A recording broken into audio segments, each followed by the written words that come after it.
Alright everybody, we are very excited because the theme this week is movie locations, so film locations around New Zealand. We're going to be talking about them, we're going to be listing them, it's going to be great. So here is how today is going to work.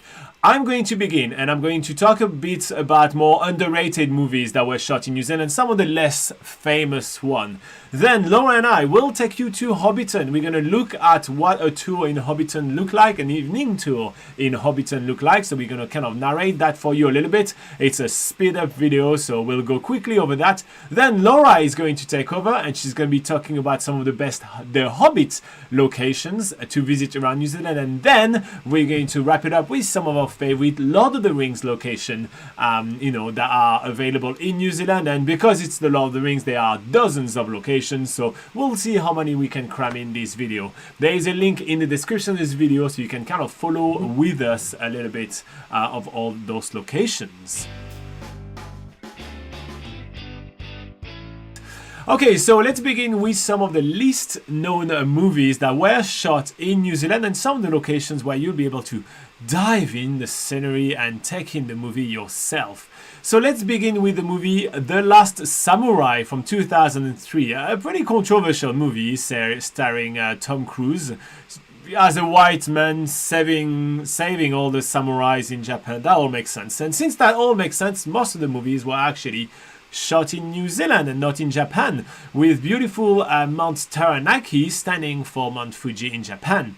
So if you head to the Uruti Valley, you'll be able to see where basically they plotted a Japanese village right here with the background of the mountain.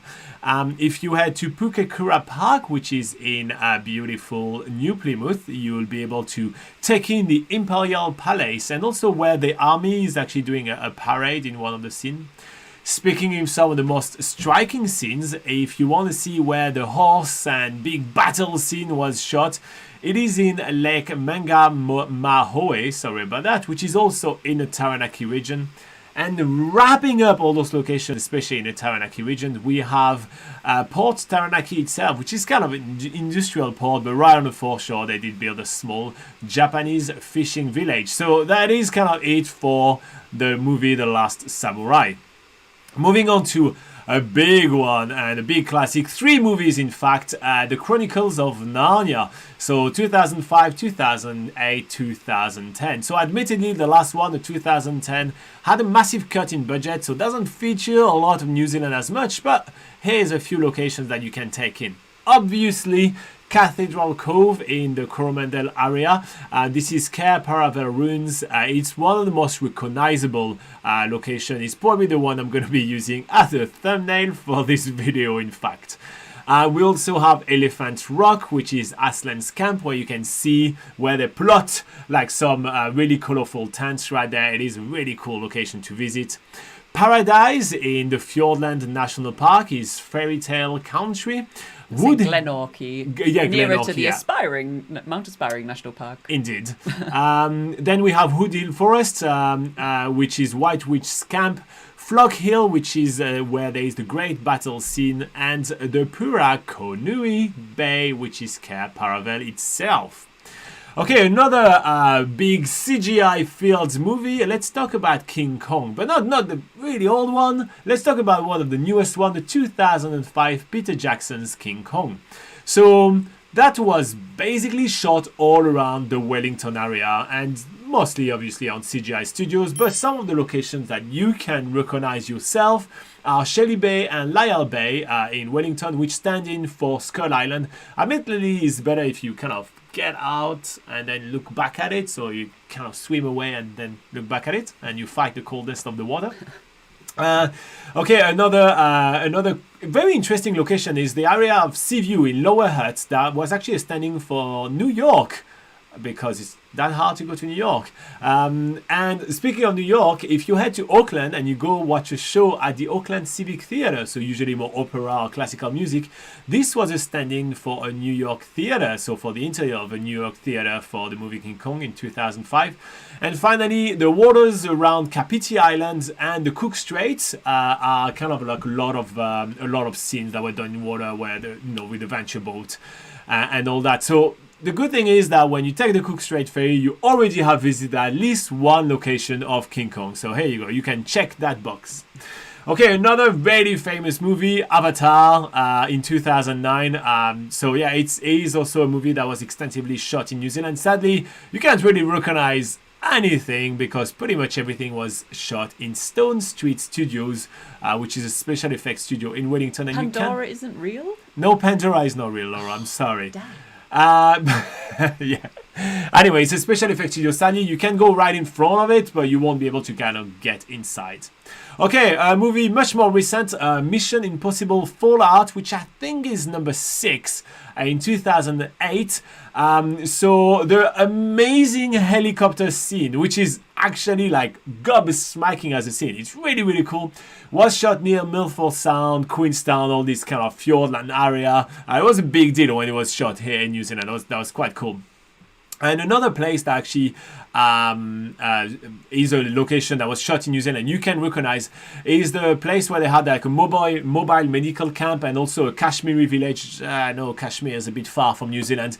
And this was at the Reese Valley in Glenorchy. So something kind of paradise area as well that we were mentioning for other movies as well. And that was in 2018, not 2008. Yes, what Laura says. Yeah.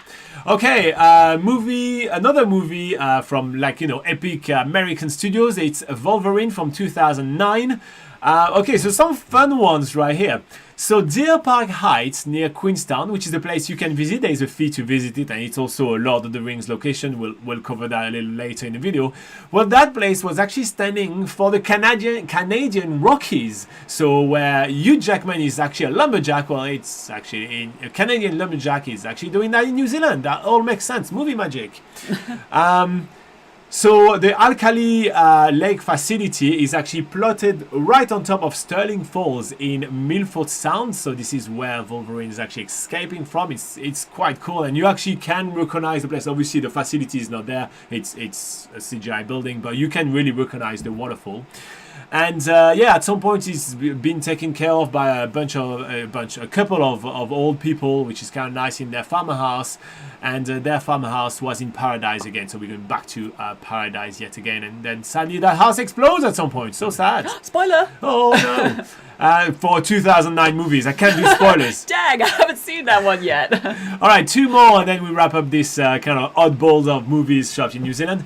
Alien Covenant, which is a 2017 movies. Well, believe it or not, when the Earthship kind of crashed on an Earth-like planet, it's actually in Milford Sound. They literally just CGI'd a couple of extra tall and different shaped trees, but you can actually recognize Milford Sound right here. And they did build a replica of like the ship around Milford Sound to do a couple of the scenes, so it's kind of cool. And lastly, a less known movie, I guess, but from 1993, it's called The Piano. So it's a movie which is set on the west coast of the west coast of New Zealand. So it's only fitting that it's shot in New Zealand, obviously.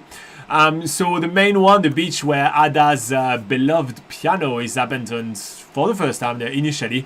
So it's Kare Kare Beach in Piha, which where we were talking about it for the Rings of Power before. A lot of the forest and bush kind of scenes were shot in Matakana, in Warkworth, and also in Awakino, in Taranaki. And all the underwater scenes of the movie were shot in the Bay of Islands. Wow, a lot of places shot in Milford Sound. So, Yeah. I mean, that's a place that most people end up going to on the South Island. So, yeah, little do people know that they're actually in a movie set. Here you go. So that was all the oddball movies that were shot in New Zealand. Then we'll move on to some other more popular, more big brand name movies very soon. All right, so let's nip this one in the bud. One of the most popular movie locations in New Zealand is Hobbiton. So what about we check it out together and we show you what a night tour in Hobbiton looks like. Okay, No, we're not singing the song. There's going to be a copyright strike. Okay, so we just sped up that video a little bit, so we get to show you a little bit what tour in Hobbiton looks like. So it begins with the exact same tour that you will be doing during the day. So if you're planning on doing a day tour in Hobbiton, it will kind of look like that. You'll be able to see all the different Hobbit holes, take a lot of photos. There's a lot of very small, quaint details throughout. It's really kind of fun, from fish drying, which we just saw right here, to even laundry hung up. Yeah, tiny little laundry hang up. It's really, really kind of fun. Yeah, and you'll have your guide along the way. Will probably give you some tidbits of like some behind the scenes stories and just some little extra information that's quite interesting to learn about if you are a big Lord of the Rings fan, but also some good sort of movie making, behind the scenes related stuff. So even if you're into movies and you want to learn a bit more about how they, build movie sets, that sort of thing, then they usually tell you a little bit more about that as well. One of the really fun stuff, though, is that you really see a lot of the behind the movies magic, and most of the Hobbit holes actually are kind of shallow. It's just a few planks in front of a hill, so there is nothing inside. Admittedly, they're currently working on actually having a Hobbit hole full to visit, and so there is a bit of construction literally at the time of recording. But yeah, it's kind of cool to see that. But if you happen to do the the Hobbiton tour at night, where you do the dinner and evening banquet, then you get to see Hobbiton under a very different light, and become even more feeric as you move on through the day. Yes. Through the tour, sorry. Yeah, so as the sun's setting, they actually turn on lots of different lights, so it makes it look like, a real living village at night. So that's a really cool aspect of the night tour. So just in terms of how often these tours run, the day tour, there's multiple times a day that it goes on, and it's, there's a lot of tours. It's every half an hour or something. Really far. Yeah, really often, yeah. So usually you can easily get yourself a day tour as you're traveling through it pretty much any time during the day. There's a lot going on there. But when it comes to the night tour, this is happening just a few nights a week. It's seasonal as well, so maybe, in the busy summer season there'll be more options to do the night tour compared to winter. But lots of different options there. Okay, so if you do the night tour, then you get a drink at the Green Dragon Tavern, and that is also something that you get during the day tour as well. So you get like one free drink, and you have options of an alcoholic beverage, like genuinely just a beer or cider, or you can get a non-alcoholic beverage, which the option is ginger beer, which you better like ginger beer. Yeah. So it's pretty cool. So that's included even if you do the day tour, but the meal itself is not included if you do the day tour. It's just for the evening banquet, and so that's kind of like what you're seeing us waiting for on the show right here. But the fire is lit, and the food is about to be presented. Yeah, they do a grand reveal of all the food. And so now that's the table, the way the table is set, and the huge amount of food that there is, and then there is a plethora of different food. There's really, really, really a lot of food, so it will cater to pretty much any type of diet that you will have. Yeah. Like, let's just put that clear, right? There's so many different options that if you are vegetarian, well, you can just go for the vegetarian dish. If you are pescatarian, you can go for the pescatarian dish. But there's really a lot of kind of everything in there. Yeah. Interesting. I was just going to say, interestingly enough, they also have some fake food there. So in true movie set style, they dress up the table with some fake food on top of all the real food. So it looks a little bit more grand than, than just a salad. Yeah. Oh, and also it makes it more fun. You may just bite into a fake apple. So yeah, why not? So that kind of area right here, that kind of dinner, is more reminiscent, I'd say, to like one of the Hobbit movie more than the other one, like the one where they're singing and stuff, and they do a big banquet and stuff. So that's much more reminiscent to kind of that. And so there is a lot of food in there. There is definitely a lot. So we obviously smashed it with our group, that's for sure. But there is a ton of food. So there is much more food than you can eat. So don't worry about that. You won't be underfed when you'll want to you save go there, some space. That's for sure. But so once you have eaten way too much, which may have happened to one or two of us, I'm not going to comment too much on that. So once you have eaten way too much, then the tour will take you back outside during the evening tour, and you will complete the same tour that what you will be doing, during the day tour, but you'll complete it at night, which is quite cool. And they stop along the way to tell you a few stories. Yeah. So actually, this extra bit after the Green Dragon is not usually included in the day tour. more, so it's a little bit extra that they I'm add wrong onto then. it. Yeah, but they just tell you it's actually some more stories about the filming of The Hobbit rather than The Lord of the Rings, and that's where, and they take you to a viewpoint where you get to see the best views of basically the village at night. So yeah, it's really cool, and it gives you a chance to walk off the huge meal you've just eaten. Exactly. All right. So well then when you are walking back, basically the tour guide is going to tell you some stories and stuff, and the ambience is really cool because you are all given a little bit of a lantern, and they make you place them on the floor in like circles, and then after you kind of like making your way through Hobbiton in a bit of a circle. So it is kind of fun. Yeah. All right. So that was basically what a tour in Hobbiton at night, and also some portions during the day looks like. So I hope that you did find that interesting. We will keep talking about the Lord of the Rings and the Hobbits in the next segment. Okay, so let's continue with the movie locations that we have, and Laura is going to take us toward the Hobbit. Yeah, so obviously the number one filming location that everyone knows about where The Hobbit was filmed was Hobbiton itself. The sort of new thing that you see, the new set that you see at the moment, the way that it is, was actually redone for the Hobbit movie. So yeah, what you see is more what's in the Hobbit movie than the Lord of the Rings. Next up, you have the Pelorus River, which is located in the Marlborough region on the South Island. And this was filmed for the barrel scene in the first movie where all the dwarves are getting in the barrels and being swept down the river. That's all in the beautiful Pelorus River. Another location is Pio Pio, which is near Waitomo in the North Island. This was used for Trollshaw Forest. There's a really cool tour that you can take there called Hairy Feet Waitomo, and they go through all the filming locations on their private land and have that's a really interesting tour to take if you are into the Lord of the Rings and the Hobbit. Next up is Twizel, which is located near Mount Cook in the South Island, and this was the location used for the Orc and Wag chase. That's hard to say. Yeah. So as you see that the dwarves are trying to run away from the orcs as they're riding those wargs, those crazy like monstrous dogs. That's all in the Twizel area. And then finally, there is Earnslaw Burn, which is a really cool sort of a location near Glenorchy, near Paradise, which is a couple of hours' drives from Queenstown. And this there's a really long hike to get up there, or there are helicopter tours taking you up there, and it takes you to the edge of a glacier where there's beautiful waterfalls streaming down. And this location was used to film just outside of Rivendell as the party, as the dwarves and Bilbo are making their way away from Rivendell and climbing along some mountains. All right, and so there is much more of those locations listed on the website. There's a link in the description of this video to kind of help out. All right, well, while you guys continue with gathering some more of your New Zealand travel questions, what about we talk about the Lord of the Rings? So yes, the big one, the biggest movie shot in New Zealand ever, a massive trilogy of 3 movies shot back to back to back that revolutionized how Hollywood makes movie. The Lord of the Rings was mostly, actually, entirely shot in New Zealand. So here are some of our absolute favorite locations to visit in New Zealand.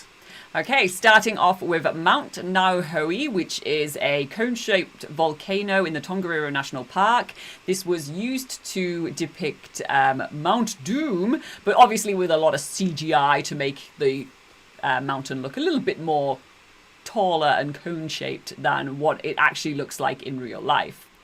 Next up, of course, is Hobbiton. Hobbiton features quite heavily at the beginning of the Fellowship of the Ring, as well as towards the end of the Return of the King, the beautiful Hobbit villages. We talked about that already extensively. Yeah, we showed it to you, so yeah. Yeah, so there's that as well, of course.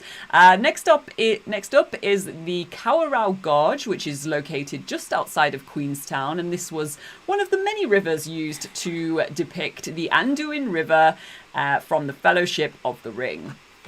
Next up, we have Mount Sunday, which is located in the Canterbury region, a couple of hours' drive from Christchurch. And this was used to depict Edoras, where they actually built a temporary set on top of Mount Sunday.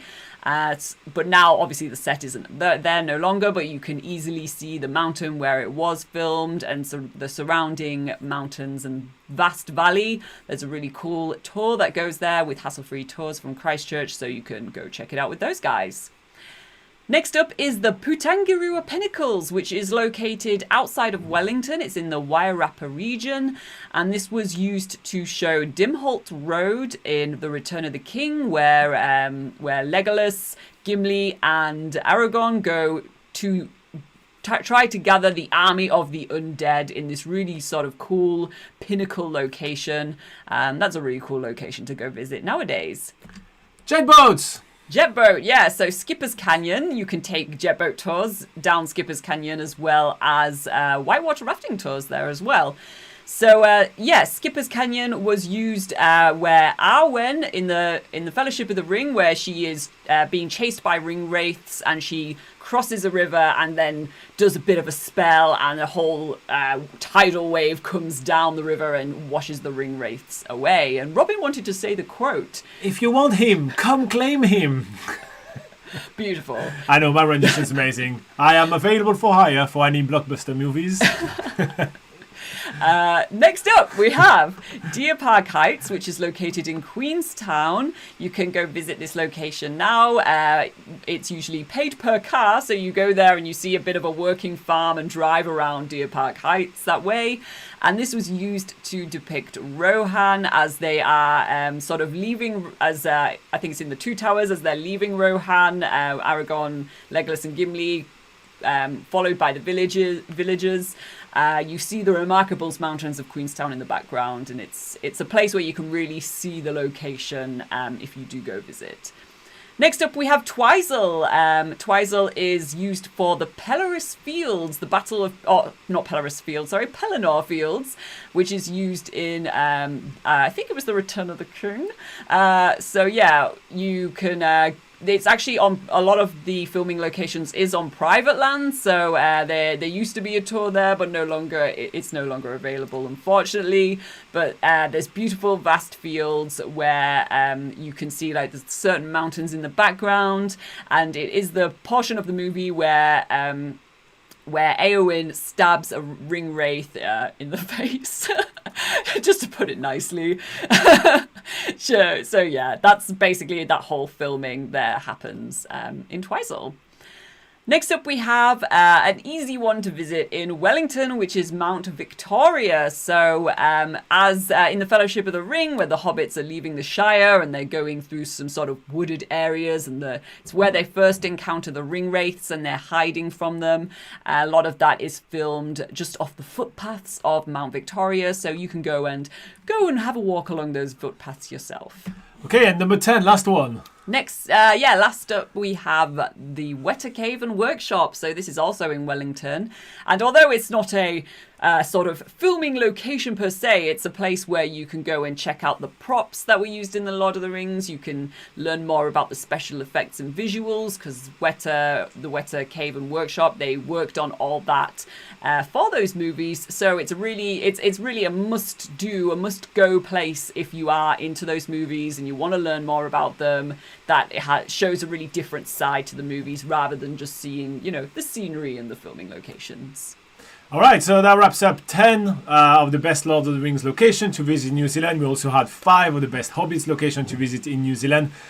We showed you Hobbiton in the daylight and at night, and we also checked out a lot of different locations from a lot of oddball movies where they were shot in New Zealand. So I hope that you enjoyed it.